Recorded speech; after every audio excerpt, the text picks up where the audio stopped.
Top. Legendary music. Top. Top. Top. Top. Big up scatter boy.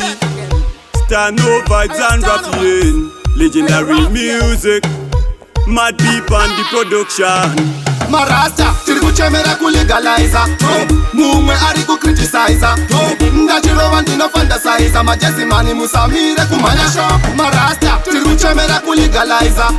Mumwe ari kukriticiza. Ndachirova ndinofantasiza. Majesi mani musamire kumanya shop. Saka nai, karelewe nai. Urikutisa mayouth, urikufunga kutidai.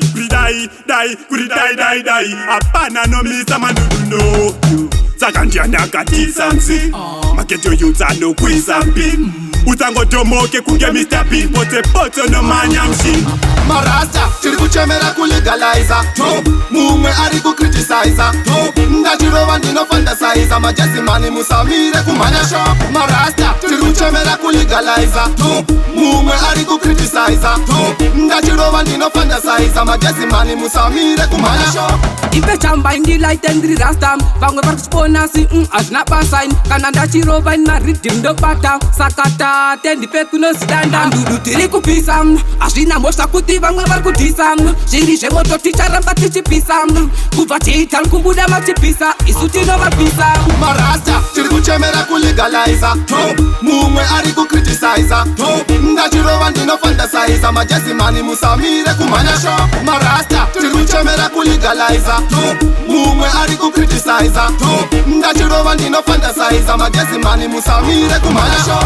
Ningi miratimudze zvizere. Haungade kudhisa mpanjere. Terera isusu tine kodzero. Mageto youths takuona urimero. Handimire kurova Malawi. Ndarova Malawi ndomanya mangoma. Mageto youths ondigadza umambo. Ndorudumira ndandi paraga musambo. Marasta, tiri kuchemera kulegaliza.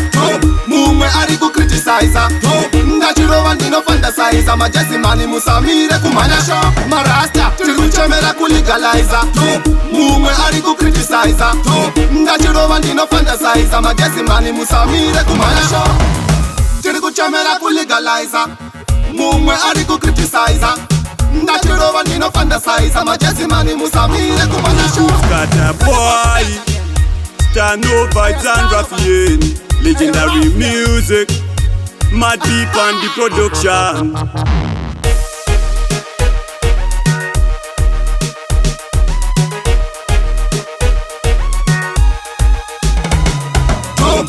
Legendary music.